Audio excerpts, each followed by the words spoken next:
My name is Eugene. I'm a lecturer with the Design, Innovation, and Design Practice. I'm here I'm thrilled to have Jim Calbeck and Scott Burleson with us today. Good morning, Jim. Good morning, Scott. Hello. Uh, Morning. yeah, just a Morning, quick introduction. So Jim is a noted speaker, author, and instructor in design, customer experience, and strategy. Jim is currently the chief evangelist at Muro, the leading online whiteboard. Now, Jim has authored 3 books: Designing Web Navigation, Mapping Experiences, and most recently, the Jobs to be Done playbook. Jim is also the founder and principal at the Jobs to be Done Toolkit. It's an online resource for learning, trainings, and content on jobs to be done. Now we have Scott as well, has worked alongside as the world's best jobs to be done practitioner as the director of Strategy Institute. It's a firm founded by Jobs to be Done pioneer Tony Hewitt. Scott is now senior vice president at the AIM Institute. He leads product development for Blueprinter software. He teaches workshops on innovation using the new product blueprinting process. Scott also advises corporate leaders and practitioners on growth using jobs to be done principles. Scott is the author of The Statue in the Stone, Decoding Customer Motivation with 48 Laws of Jobs to be Done philosophy. So welcome both. Thank you so much for joining us, being with us today. I should not take up any more of the precious time. Over to you. Wonderful. Thank you, Eugene. Perfect. All right. Well, I'll kick it off with the question, what is jobs to be done? Very fundamental. And the way I like to really begin this is using what I think of as a parable as told to us by the late great Clayton Christensen. Unfortunately, he passed a few years ago, but you may have heard this idea of milkshake marketing. And it comes from this story. And I love to listen to him tell it, almost like, I don't know if you have a grandfather or somebody that you like to listen to them tell a story, even though it's the same story over and over. I love listening to him tell it. I encourage you to go on YouTube and listen to it, but I'll do my best impression of it right now. But I think it really goes a long way just understanding sort of the spirit underneath jobs be done. Now, as the story goes, Dr. Christensen was doing a consulting project for McDonald's, and he was very impressed with the data they had, the marketers they had, all their abilities was amazing. Just that was fantastic. But as a side note, I've actually visited there. It's one of the cool things about being an innovation consultant. You get to visit a lot of cool places. I've seen their innovation center outside Chicago. It's amazing. It's in like what looks like a warehouse, and there's all these McDonald's restaurants inside, and they make food and you can actually eat it. But that's sort of a side note. But McDonald's, anyways, they wanted to innovate the milkshake. They wanted to improve sales, and just even with all their abilities and whatnot, they did focus groups, lots of traditional market research, and they were unsuccessful at moving the needle very much. And so Dr. Christensen and his team came in and they began to study the data, and they spent time in the restaurants. They watched people come in and watched what food did they order? Were they there by themselves? Did they order from inside the drive-through window, et cetera? And they found some very interesting patterns. They found that there's a pretty wide group of milkshakes that were sold in the morning, like early morning, say from, some 7 to 8 a.m. or so, to a person by themselves on the way to their morning commute. And the only thing they purchased was the milkshake. That was the only thing they purchased. And so they studied these people and they started to ask them questions, not necessarily using this phrasing, certainly not using this phrasing, but really they were asking, for what job have you hired this milkshake? And they got some, and also, what if you were not buying a milkshake, what else would you purchase? What would be some other things you might purchase? And the other things are quite interesting. One thing they said they might purchase if not buying the milkshake was a donut. But the problem with the donut is you can't eat but just one donut, and your hands get sticky. So that's not ideal. But if not a donut, they also might purchase a bagel. But the bagel's sort of dry, and you get crumbs all over you when you're driving. That's not ideal. And so we put cream cheese on the bagel. It's not easy to do that while you're driving either. But then another solution might be a Snickers bar. Now, Snickers was nice because you could hold it in one hand and it would keep you full for a couple hours to mid morning, which was important. But you'd sort of feel guilty after eating the Snickers bar. Who wants that? Or you they could the other thing they said they might purchase is a banana, but the banana's gone in a second. Whereas the milkshake takes a long time to eat, right? It takes a lot of effort to suck that viscous fluid up through the straw. And so it kept them entertained during the commute. You can just hold it with one hand, and then it would keep you full throughout the morning.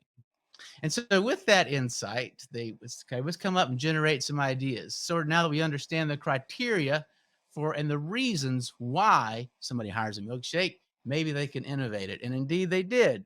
In fact, they came up with adding fruit essentially in smoothies. So it had all these great attributes of the milkshake in that it takes a long time to eat, keeps you full, keeps you entertained.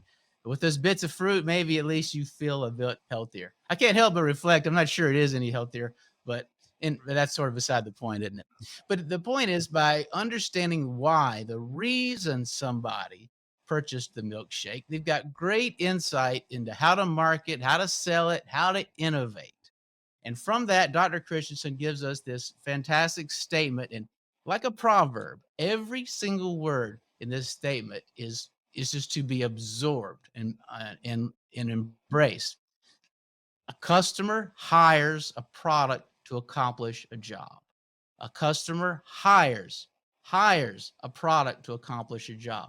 Now that word hires means they can hire it and they can fire it and they can hire something else, right? It establishes that there is this transactional relationship between the customer and the company. And it also does a couple other things. It establishes who. Who are we innovating for? That's very important early on. There is no the customer. Who are we innovating for? And then what is this thing that they're purchasing? That is how are they accomplishing this thing? By the way, I say product, or it's a product, it's a service, it's any solution to what they're trying to accomplish. And what are they trying to accomplish? It's the reason for everything, the why. The job is the reason why. Now, a customer hires a product to accomplish a job. So at the end of the day, that's all they care about. They don't now this is disturbing sometimes for us as marketers and innovators, because what do they not care about? They don't care about our brand. They don't care about anything but these features, this technology, think that's so cool. They care about what accomplishes a job the best. And something that will be controversial, or not controversial, but sort of hard to accept for the B2B marketer, is they don't care about these customer relationships. We think they do. That's actually part of the product itself. We can get into that later. But this leads us to the question, okay, now if we want to innovate, how do we help a customer to get a job done better? How do we push that forward? Well, I have to share a little bit about how I initially came to Jobs Be Done. It was first through that wonderful story of Dr. Christensen that we shared.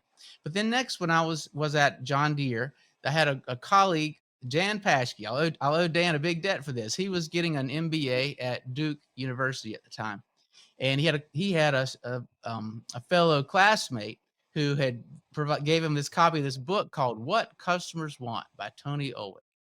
And "What Customers Want" outlaid Tony's outcome-driven innovation process.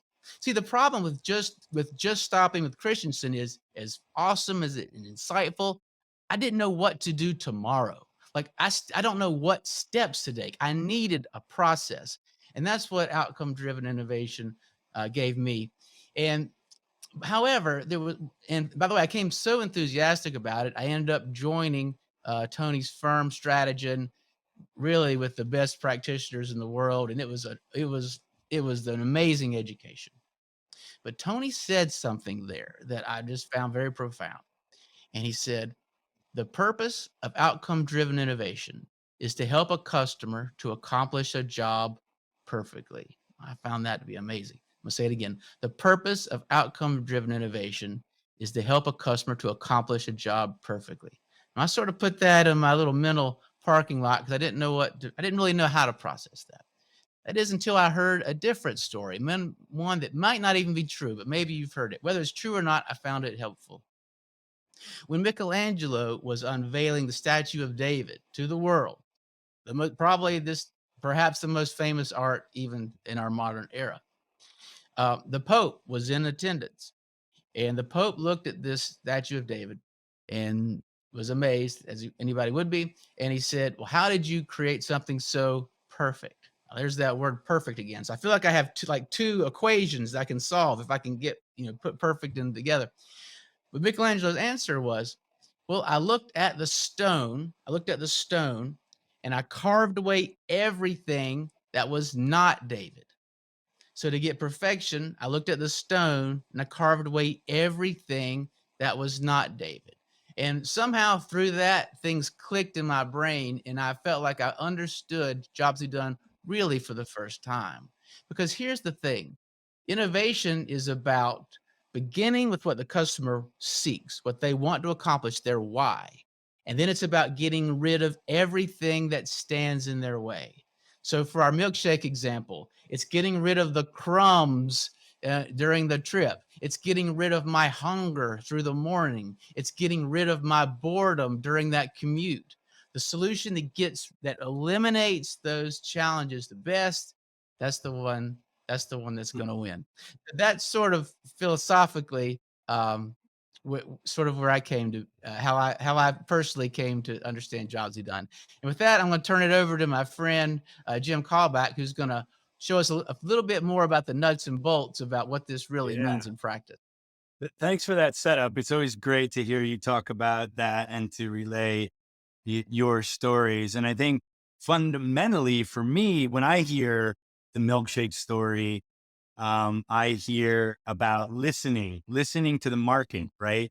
You can have a ton of data, but if you listen in a different way, you can gain insight that you might have otherwise overlooked. And I think, moving down from your high philosophical view of Jobs Be Done, what I wanted to do is just show some of how it could work so you can understand the power of Jobs Be Done. So on the next slide, I have my simplified framework, that you don't have to go out and, improvise, as, they did in the milkshake story. They were just kind of, at the time, kind of winging it, that there's a repeatable framework. I don't know if you can go to the next slide, Scott. And this is my simplified version of what are you listening for when you're doing Jobs Be Done work, right? First of all, from the top down, as an innovator, you have to decide who you want to innovate for and what's the job that you're going to be studying. But then from the bottom up, you can gather these different bits of information that are it's really just about listening and discerning what bucket does that go into. Is that a step? Is that a process? Is that an outcome that people have? Is that emotional or social aspect? Or is that the circumstances, or I call them factors now, that make a difference in how they're getting the job done?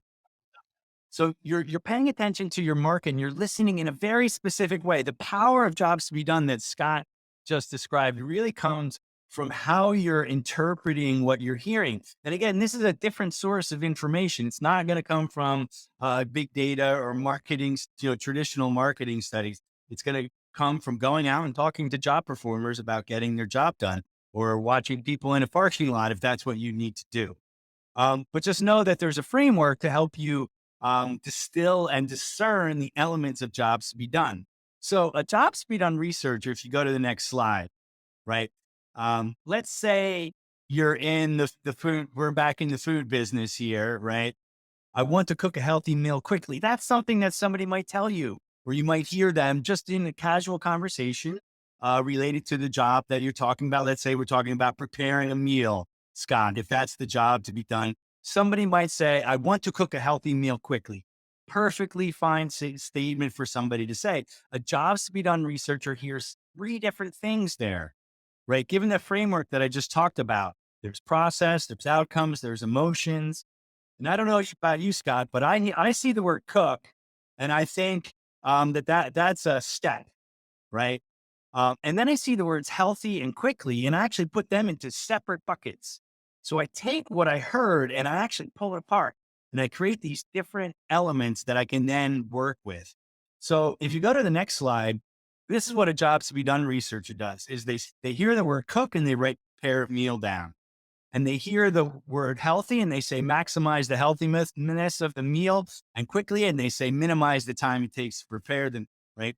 And if you do that over and over again, you talk to 6 job performers, you talk to 12 job performers or 20 job performers, right? You're going to have these lists of steps on the left and outcomes on the right, and you're going to have emotions over there and circumstances over there. So if you go to the next slide, what you end up with are all of those imperfections, right? These are all potential imperfections, using Scott's metaphor that people want to get rid of, right? So I can take those outcomes, for instance, and see which is the most important imperfection to people, or the one that they're most dissatisfied with. We call those unmet needs. I can take the steps on the left and I can actually do something with those as well too. So jobs to be done is based in the philosophy and the theory that Scott pointed out, but you can operationalize this. You can actually, in a repeated way, in a consistent way, you can go out and listen in a unique way and then end up with things that help you direct your product strategy or your marketing efforts or even customer success and sales. So it has a lot of different uses. You go to the next slide. I just want to show an example.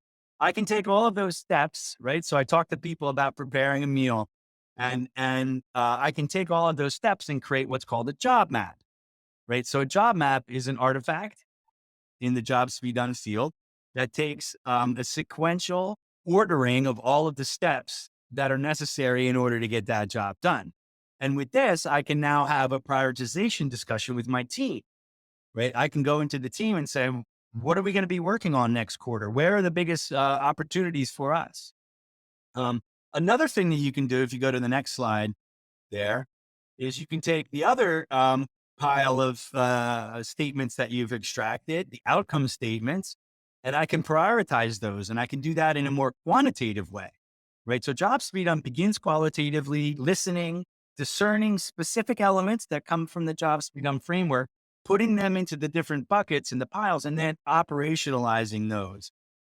It begins qualitative, but you can actually then quantify your opportunity, right? So what you can do is you can run a survey and you could ask people about all of those outcomes that you heard. And by the way, for any given job, you might have 50 to 100 outcomes, right?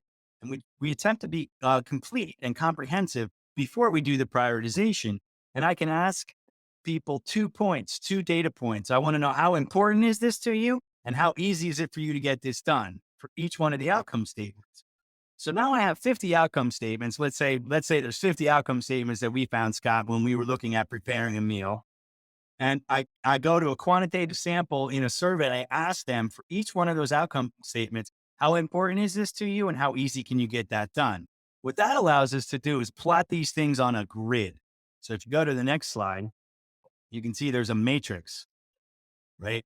I have 2 scores, importance horizontally and ease of getting done. And each of those green squares represents the score of my outcome statement, right? And what this does is it gives a unique picture of where your opportunity might lie. To use Scott's terms, where are the biggest imperfections that people want removed right now? We call those unmet needs. And it turns out it's the lower right-hand corner. So if you go to the next slide there, these are what we call unmet needs. So these are outcomes that people are looking for while they're getting the job done that they have said are really important, but they're hard to get done. So as an innovator or as a product developer or as a marketer, the opportunity there is, can we help them get those things done? Can we help them remove those imperfections? Can we help them meet those unmet needs? And that's where your source of innovation comes in the jobs to be done field, right? Is from listening to the market, discerning very specific pieces of information, and then operationalizing them, in this case with a survey. And I know this was pretty quick, but what I wanted to show is a little bit of the nuts and bolts on how this can be repeatable, that you can go out, define a target job that you're looking for and a job performer, go talk to them, extract certain elements from that, and then go out and find where your innovation opportunities are. That's super, super powerful. And it also brings clarity and alignment to the team, Scott. That's what I've found. Just talking with someone about their use of jobs to be done. And they said it clarifies things because now you have a rationale for what you're going to go after, right? It's not at the whim of the CEO or what's technically easy to do or, to catch up to your competitors, right? Those are very often motivations for what companies do, whether it's product development or marketing or whatever they're doing. In this case, you're saying the humans that we're trying to serve told us that these things are important to them and hard to get done. Let's get those things done. Let's get those things done for them. Let's achieve those outcomes for them. 100%. So, good. I just wanted to open up the hood a little bit, Scott, and look underneath at what the nuts and bolts are, because I think a lot of the power of what you were talking about comes out from how you're actually putting it into practice. 100% agree. I'll mention this later, but one of the things that early on in my jobs to be done journey, I felt like there's almost two things that they work together. There's this jobs to be done philosophy, and then there's a process, like a step-by-step process, which you referred to. And these things work together, but they also live sort of at least in my brain, they sort of live independently. But I love it. I love the enthusiasm, Jim. It's awesome. So let's look at a case study of a very real example, one from my past. I mentioned I was a product manager with John Deere, and that's where I really started using this as a practitioner. So this will be very fast. High level overview of several years of my. We'll do 3 minutes on 3 years of my life here, but we were replacing the 2305 tractor, which is what you see on the left. It's in the subcompact tractor space. It was an extremely popular tractor already. It was very high in market share. The dreaded enemy was Kubota, the orange tractors. Maybe you're familiar with those. That's who we were behind them, and that's who was in our sights as a company every day.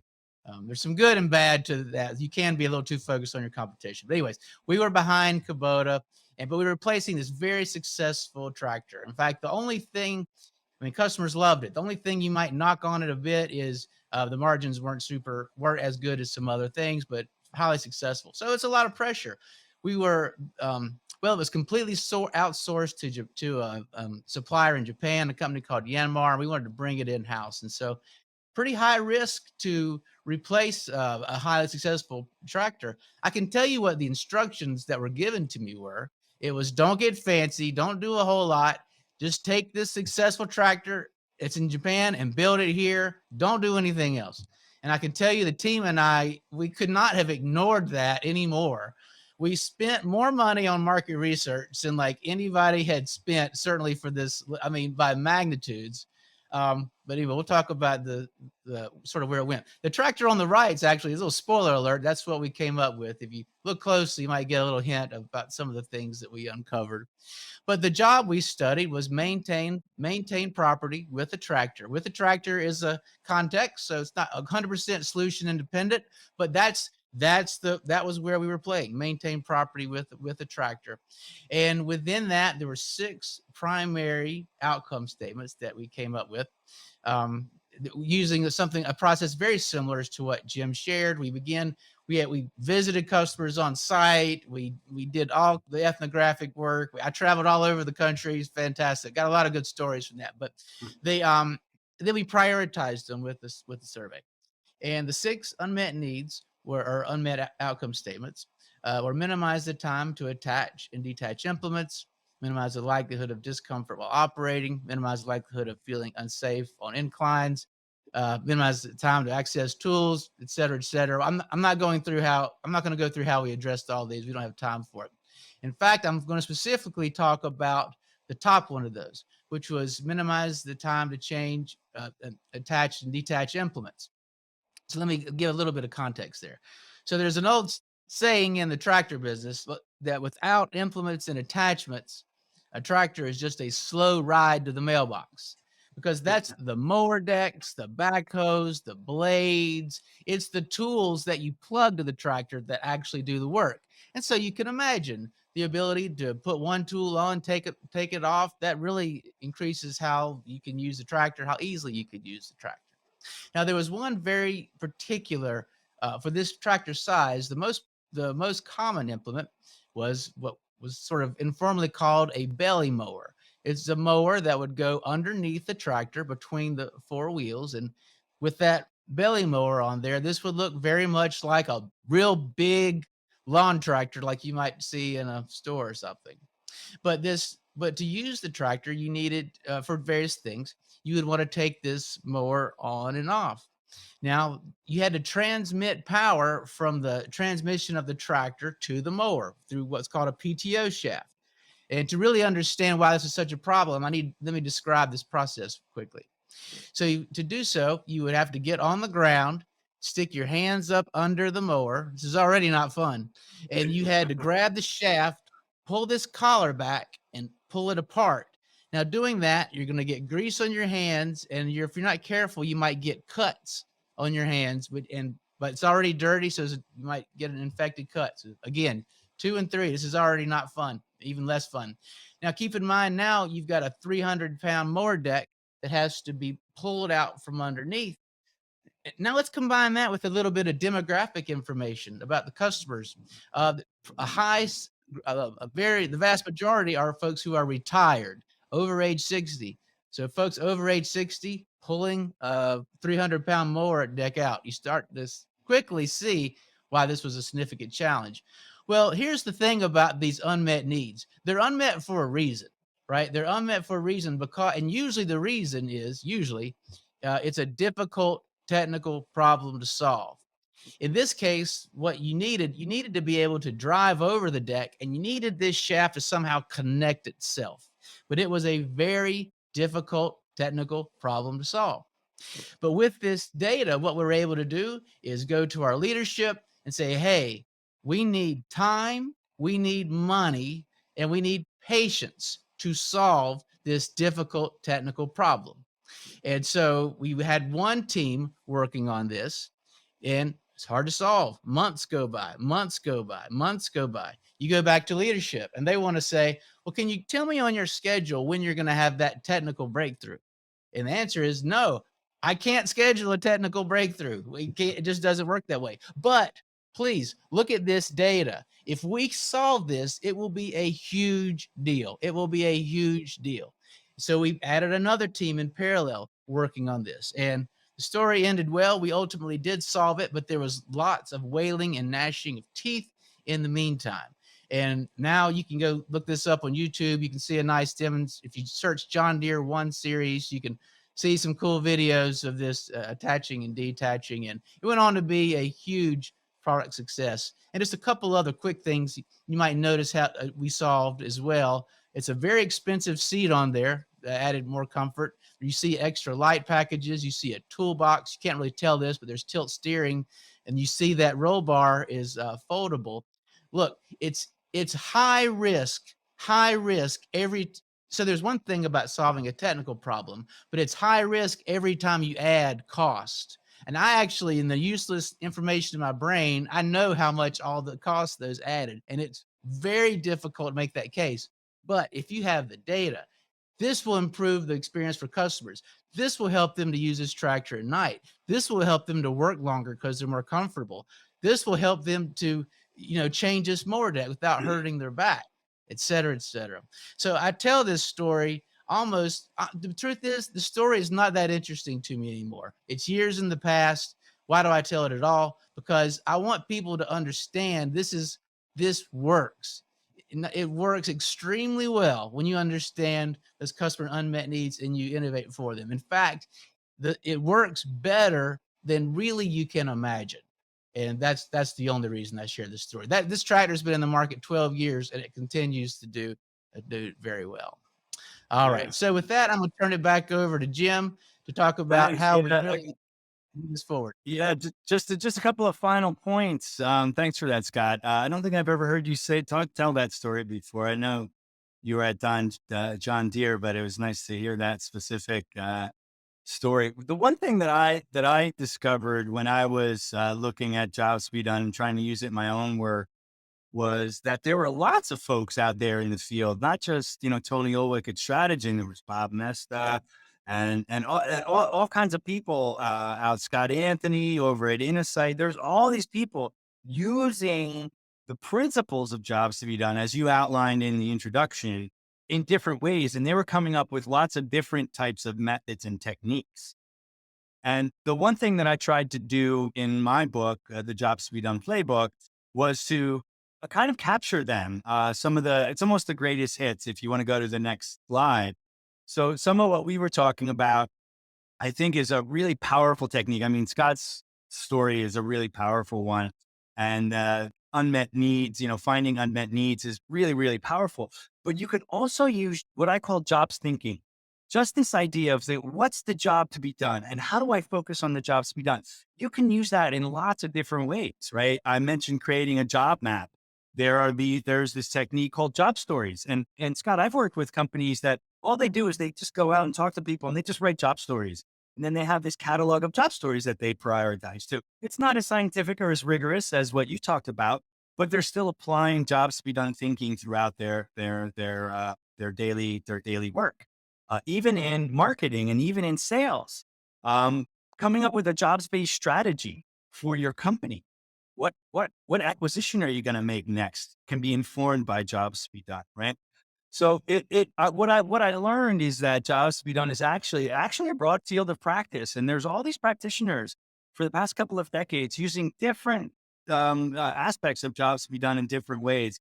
And I just wanted to kind of put out there that we kind of characterized kind of the core and the strongest path, I think, to using jobs to be done. But there's lots of other things out there as well too, and I encourage you to have a look at some of the upshot of all of this. If you go to the next slide. I think is that jobs to be done is also not owned by any one discipline. It's not a design technique. It's not a marketing technique, right? It actually comes from the business community, but it can be used by the entire organization. And I just got done talking to a sales group, right? At a very, very large software company. They want to use jobs thinking to help them enhance their discovery calls when they're talking to the customer, right? Because typically you're going to be talking about price point and features and comparing yourself to the others. And no, let's stop. What's the job they're trying to get done? Let's diagnose that in our discovery call, right? So they're just really grabbing on to the essence of jobs to be done and bringing it into their work. Same with marketing, product, client relations, customer success. I have HR people that are looking at jobs to be done to help them create better employee experiences, right? So jobs to be done is not only a broad field with lots of techniques, it can be used across your organization. And that's really powerful because then it becomes a common language that people can align to. The jobs to be done provides focus on what's the customer need that you're going to focus on.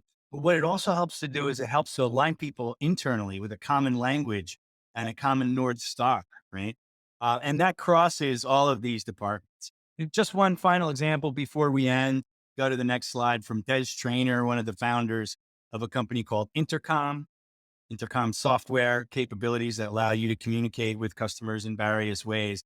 And he knew about jobs to be done, the milkshake story, Scott, right? He knows all about that. And as a founder of a company, they integrated jobs thinking into everything they did. And I remember there was a time where their product, it had 3 navigation points that corresponded to the 3 core jobs that they were trying to target, like almost literally, like it helped them structure their product, but it also helped their marketing team come up with campaigns. How are you going to be speaking to the market? Well, speak to them, to their unmet needs. Also research and sales and support, right? So it's an example of a company really embracing jobs to be done, not just as a specific, innovation technique for a project, but really as a way of thinking about how you're orienting yourself to the market, right? Your job as a company is to get the customer's job done, right? No matter where you are in the company, right? And this is an example of a company. Whew. So that's a lot of information, Scott, for folks to digest. I hope that wasn't too much of a fire hose, but we're about 35 minutes in here, and this is supposed to be a Q&A. So before we get there, though, I don't know if you had any final words, Scott. Dying to hear what people's questions. There's so many things I want to. Well, let me say something I appreciate about Jim's work so much is that he really has, probably more than anybody else, is familiar with all sort of the different practices of jobs to be done, just as he described it. He brings them all together in his book beautifully. I'm certainly not knowledgeable about all the different applications. I'll share one short thing, then we'll get to the Q&A. Once I was asked to give jobs to be done training to an HR group, and I was thinking, I was like, what is this? This is gonna be a waste of time. They loved it. They absolutely Yeah. loved it. They got it. It may be the best group of students I've ever had was this HR group. It completely surprised me. They embraced it. They loved it. They got it. They interviewed themselves well. So I have a lot to learn. I will always be a student in this space, but that was a big learning for me. I was just thinking about it, seeing HR on your slide a bit ago. Right, right. Yeah. Yeah. But yeah, No, I've had those experiences too, particularly, since my book came out over 2 years ago now. I get contacted by people from all over the place, HR, a yeah. lot of entrepreneurs, product managers, of course, too. But, I just told the story of, a sales team coming to me, and they heard about jobs to be done and they want to implement it. And yeah, and you keep having these eye-opening experiences, even in our stage, Scott. We have questions coming in hot. There are a few on design right. thinking, so maybe we can, because in this part of Singapore, in Singapore, people are familiar with the term design thinking. So they are trying to understand what's the difference between jobs to be done and design thinking and whether they complement. Gotcha. So I'm going to get one of those questions out. Yep. So we have the first question coming up. Sorry, that's not. Right. Yeah. Is that the one? Yeah. Hang on. Maybe you can answer this one first. It's about the quantifying outcome statements. Yeah. Is it not subjective? How do you balance different views from different people? Importance may vary a lot among individuals. I have a thought there, Scott, but I'd love to hear your thought there. Yeah. So it's a couple of things. So when we gather the needs, at least the way I think about it, the market, there's a common set of needs for the market. Let's take Jim's example of cook a meal. But there's this other thing of a market segment. The market segment has common priorities. So the needs are the same for the market, but a segment will have different priorities. And so if we take cook a meal, I cooked a meal tonight. So I've got a list of priorities, but there's a professional chef with lots of experience also cooking a meal. We will both have the outcome, something like minimize the likelihood of burning the food. But for the professional chef, it's going to be it's going to be important, but it's going to be very well satisfied because he's got so much expertise and tools. He's going to be so satisfied. That's not an opportunity for him. For me, it might be a major one. Or cooking salmon comes to mind. Cooking salmon, it's like, it's not, it's raw, it's overcooked. So for me, cooking, if I had for some need around cooking salmon perfectly, it's gonna be very unsatisfied. So the chef and we're in the same market, but we're in different segments. So we have different priorities. And as far as how you determine that, I mean, the gold standard is with the survey and a big sample, but without getting into details, there are ways of doing that with small samples as well. That's my quick answer. No, correct. That's pretty much what I was going to say. I think the answer is in the question. Importance may vary a lot among individuals. And the answer is that's correct. And that's what's going to give you a different segment, is that importance varies, right? And from that, you can then create different segments. What I would say, I have a design background, so design thinking and, design, even graphic design. What I like to think about then too is how do those segments then turn into personas? Because a lot of folks are probably know and think about personas. It's like, well, where do those come from? They actually come from the differences that how individuals prioritize those outcome statements. Then you can make personas. So Scott would have a persona for a professional cook, and then maybe one for yourself. I don't know if you create a persona for yourself, but somebody in your segment as well too. Great, thank you. Can we have the next question come up? Okay, we have the next one up. Yeah.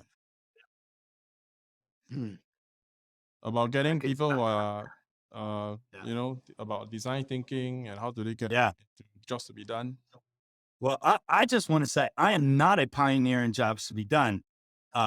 First of all, that there is nothing original in my book. Like I said, I went out. I'm more of a curator, I think, Scott, of like all the things that other people have done. I just repackage stuff that other folks have done, right? So I don't know if I'm a pioneer in jobs to be done, but thanks for characterizing it that way.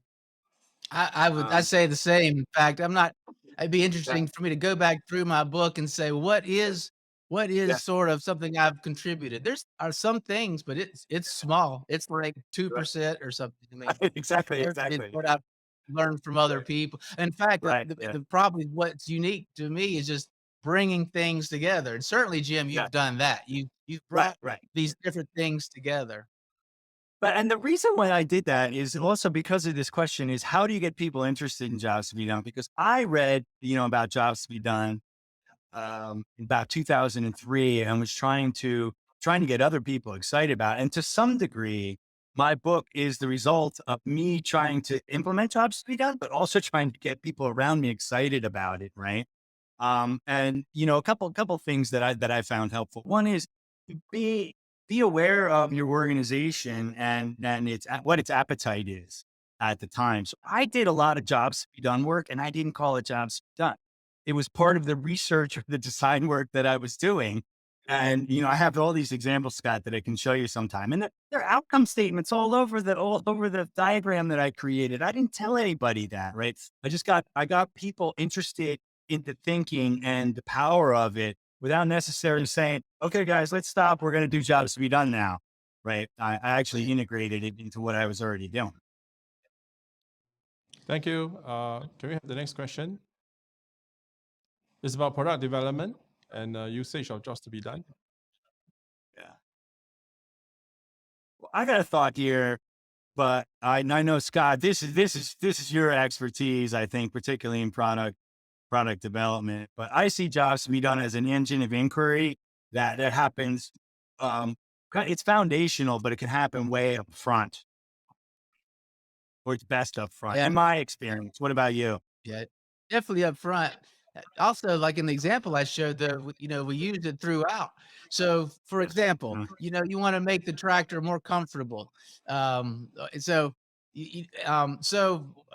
once you get into development, you've got procurement guys saying, "Well, here's seat A, B, D, and seat C is the cheapest one." And A costs twice as much. Well, you have to bring that data back out again. Look, no, this is right, valuable. This is not we want to save money, but not here. We have to save it right, right, here.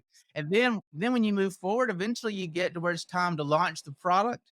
So all those needs, you go to your launch. These are the benefits that if it's this is why this product is better than others because it was designed to excel and it's easy to make whoops hit my micro it's easy to make a demonstration. I mentioned that Kubota. Let's change a Kubota belly mower. Let's change a John Deere belly mower. And right, then all that jobs language goes straight into the website. So it never, and for that matter, anyway, it goes straight into the website language.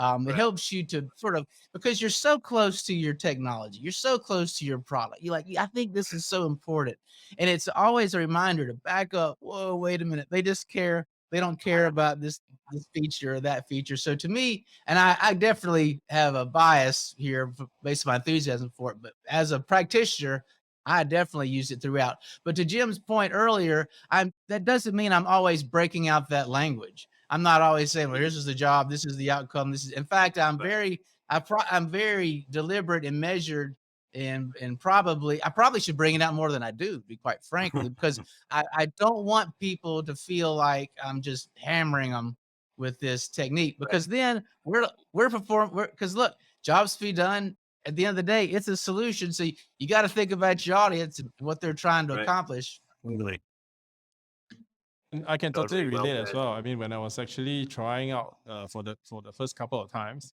I realized that if you don't tell people what you're doing, you don't give about jobs to be done, you don't use the terms and all, it's actually easier because they actually understood, okay, what's the outcomes, what are the statements. Right, They can see that. You don't have to give them talk about this whole context. And then Yeah. if they ask you, what's the magic? What magic are you using? They say, oh, let me share you about jobs to be done. Right. So that's Right. the framework. I thought that was I kind of erred in the initial parts. Trying to use this, then people are looking at me. Right. Okay, what's this thing about milkshake and all? Why you're telling all these stories? Right. But as I start to use it in my own practice and my own as a practitioner, One more thing. yeah.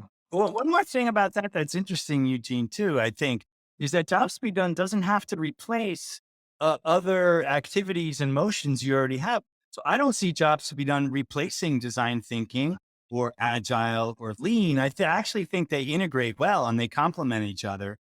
And for me, some of the things that Scott and I were talking about, like unmet need, that feeds right into design thinking. Okay, let's brainstorm solutions around that and prototype those and test. So that, then you're in the middle of the design thinking activity, but you might have a little more power. That's what I found. The jobs to be done, Scott was talking about bringing out the data. I feel that jobs to be done brings a lot of focus to something like design thinking. Same with lean, lean startup technology. You don't have to guess where you're going to start. You can have a more constrained hypothesis before you start. Do you have to tell people that you use design thinking to get those benefits? It's like, no, because they're going to be doing design thinking or lean or agile anyway, or marketing techniques anyway. And you can just bring that thinking into those methods. So jobs to be done doesn't necessarily replace things you already have going. So a quick time check, about 2 minutes. Do you think there's any difference between how you do research for jobs to be done and how you do research for design thinking? Maybe, yeah.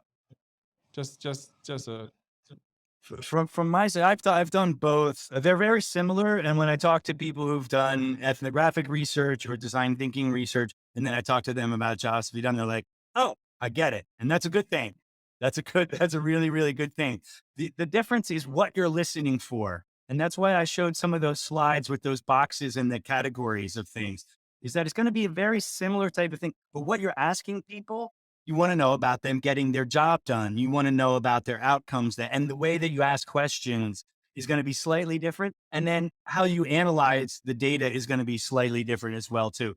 But if you've done design thinking interviews, you could probably do jobs interviews pretty easily. There's just a little bit of calibration in how you're asking things and what you're listening for. right. Thank you. So 1 minute left. Can I just anything you want to share or? Oh, last question. Where can we find out more about jobs to be done? Scott, maybe you can. Where do you go for to find out where can we about jobs to be done? Read your books. Well, obviously, right? I mean, read the. oh yeah. I guess I'll have to. I mean, my own book, statueinthestone.com. I've got sort of some free stuff and a reading list there, and you'll find Jim's book on my reading list as well. And a podcast. You got a podcast, Scott.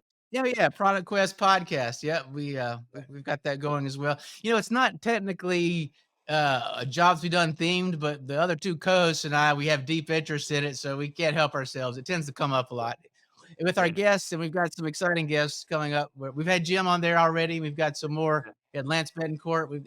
We've got some other some well-known dignitaries in the jobs to be done world. Yeah. So and from my side, Eugene, you can head over to Jobs to Be Done Toolkit. That's jtbdtoolkit.com. That's a website, a property that I own with my co-founder, and we have courses and resources and articles there. And we do a monthly community call called Jobs to Be Done Untangled. So regardless of what your skill level is, come on and join us for Jobs to Be Done Untangled and have a great conversation. Great. Thank you for sharing. And thank you for being with us here today. I mean, it was really insightful. I always learn something when I hear from you.